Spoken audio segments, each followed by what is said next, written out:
In a small, humble village surrounded by rolling hills and dense forest, there lived a poor boy named Rajo and his faithful dog, Maximum. Rajo's life had always been filled with hardships. His mother had passed away when he was very young, leaving him with only faint memories of her gentle touch and warm smile. His father, a kind-hearted man, had remarried, hoping to bring some stability and care into Rajo's life. Unfortunately, his new wife, Sita, turned out to be a harsh and uncaring stepmother. Rajo's days were long and arduous. Sita would often force him to do all the household chores, from fetching water from the distant well to chopping firewood and tending to the small vegetable garden. Despite his hard work, Rajo was often left hungry, as Sita would give him only scraps of food. His clothes were tattered and worn, and he slept on a thin mat in the corner of the small, cold house. Max, Rajo's wonderful dog, was his only solace. Max had been a gift from his father before he passed away, a loyal companion who never left Rajo's side. Max had a golden coat, bright eyes, and a cheerful disposition. The two were inseparable, sharing moments of joy and comfort amid their bleak circumstances. Max would follow Rajo everywhere, his wagging tail a constant reminder that someone in the world loved him unconditionally. One chilly winter's evening, as the sun dipped below the horizon, Rajo and Max returned home after a long day of work. Sita, in a foul mood, berated Rajo for not completing his chores to her satisfaction. She threatened to throw Max out if Rajo didn't work harder, knowing well how much the boy loved his dog. Rajo's heart ached, but he quietly promised to do better, fearing for Max's safety. Days turned into weeks, and Sita's cruelty only grew.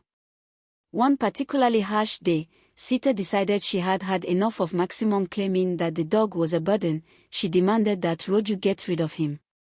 Rajo begged and pleaded, tears streaming down his face, but Sita's heart was unmoved. She gave him until the next morning to get rid of Max or she would do it herself. That night, Rajo couldn't sleep. He lay next to Max, his hand gently stroking the dog's fur as silent tears soaked his mat. Max seemed to understand the gravity of the situation, resting his head on Rajo's chest and giving him comforting licks. Rajo knew he couldn't let anything happen to Max, the only source of love and happiness in his life. At dawn, Rajo made a heart-wrenching decision. He would take Max far away from the village, somewhere Sita couldn't find them. With a heavy heart, he packed a small bundle of his meager belongings and led Max into the forest.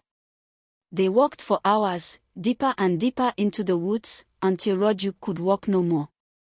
Exhausted and hungry, he found a sheltered spot under a large tree and sat down with Max. Rajo hugged Max tightly, whispering words of love and apology. He knew he couldn't take care of Max in the wilderness, but he hoped that the dog would find a better life on his own. With tears in his eyes, he kissed Max on the forehead and ran back towards the village, unable to bear the sight of his beloved companion disappearing into the forest. Max, loyal and loving, tried to follow Rajo, but the boy's frantic pace and the dense underbrush soon separated them. Alone and scared, Rajo returned to the village, his heart shattered. Sita, seeing that Max was gone, smirked but said nothing.